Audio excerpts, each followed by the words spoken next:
de Segunda de Samuel. Mira el video de Primera de Samuel, donde presentamos a los tres personajes principales del libro: Samuel, Saúl y David. Y también el diseño literario del libro, que primero presentó a Samuel y luego trazó el ascenso y la caída del rey Saúl en contraste con el ascenso del rey David. Segunda de Samuel nos cuenta la historia de David como rey de Israel, y en dos movimientos. Hay una temporada de éxito y bendición, seguido de un gran fracaso moral y sus tristes consecuencias.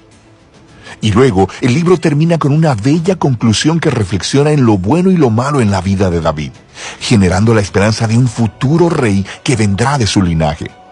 Así que Segunda de Samuel continúa después de la muerte de Saúl, y David sorprende a todos componiendo un largo poema en donde lamenta la muerte del mismo hombre que intentó asesinarlo.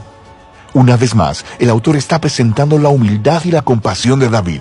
Él es un hombre que lamenta la muerte de incluso sus propios enemigos.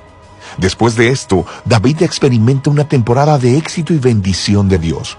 Todas las tribus de Israel vienen delante de David y le piden que unifique todas las tribus como su rey.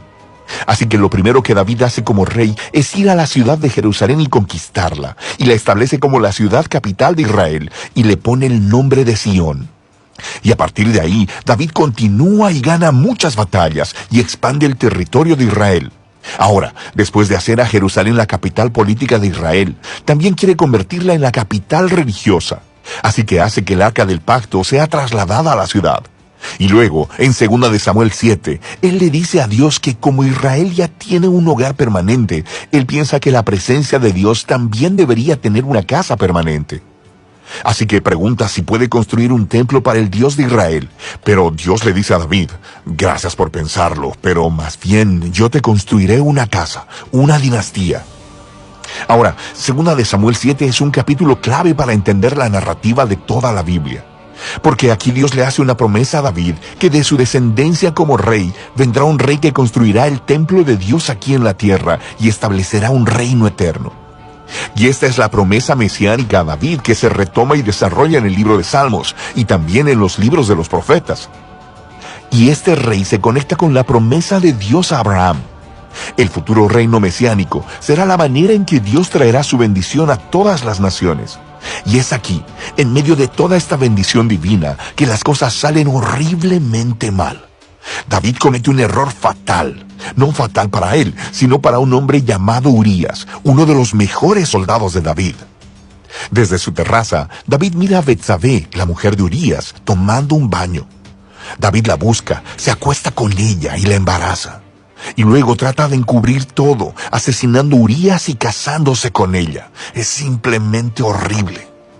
Así que cuando David es confrontado por el profeta Natán acerca de todo esto, él inmediatamente reconoce todo lo que ha hecho. Es quebrantado, se arrepiente y pide perdón a Dios, y Dios lo perdona. Pero Dios no quita las consecuencias de las decisiones de David. Y así como resultado de su horrible elección, la familia de David, su reino, se desmorona. Y eso hace de esta sección una historia trágica como la de la caída de Saúl. Los hijos de David terminan repitiendo los errores de su padre, pero de maneras aún más trágicas. Amnón abusa sexualmente de su hermana Tamar, y luego el hermano de ambos, Absalón, se entera de todo esto y manda a matar a Amnón. Y luego Absalón va y trama un plan secreto para derrocar a su padre David, y empieza una rebelión a gran escala. Así que, por segunda vez, David es obligado a huir de su propio hogar y a esconderse en el desierto, excepto que en esta ocasión él no es inocente. La rebelión termina cuando el hijo de David es asesinado, y eso rompe el corazón de David, y una vez más, él se lamenta acerca del hombre que intentó asesinarlo. En los últimos días de David, lo encontramos de vuelta en el trono, pero como un hombre quebrantado. Está herido por las tristes consecuencias de su pecado. El libro concluye con un bello epílogo, con historias que están en orden cronológico, pero tienen un diseño literario simétrico realmente genial. El par externo de historias vienen del reino temprano de David y comparan los fracasos de Saúl y los de David, y cómo ambos lastimaron a otras personas por sus malas decisiones. El par interno de historias son sobre David y su grupo de hombres valientes que fueron a luchar contra los filisteos. Y lo interesante es que ambas secciones tienen una historia de la debilidad de David en batalla. Así que, en contraste con las historias victoriosas de David de los capítulos 1 al 9, aquí vemos a un David vulnerable que depende de la ayuda de otros. El centro del epílogo tiene 2 poemas que funcionan como memorias, y David reflexiona en su vida. Y él recuerda los tiempos donde Dios en su gracia lo rescató del peligro. Y él mira estos como momentos en los que Dios fue fiel a su promesa de pacto hacia él y su familia. Ambos poemas concluyen al recordar la esperanza de la promesa de Dios de un rey venidero que establecerá ese reino eterno. Ahora, estos poemas y la promesa de Dios están conectados al poema de Ana al principio del libro. Y así, estos pasajes claves del principio, los del centro y los del final del libro, unifican todos los temas del libro.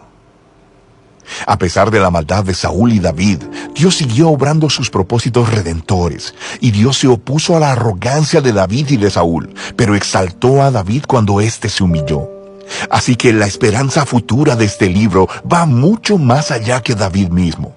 Mira hacia el futuro, al rey mesiánico, que un día traerá el reino y la bendición de Dios a todas las naciones. Y de eso se trata el libro de Samuel.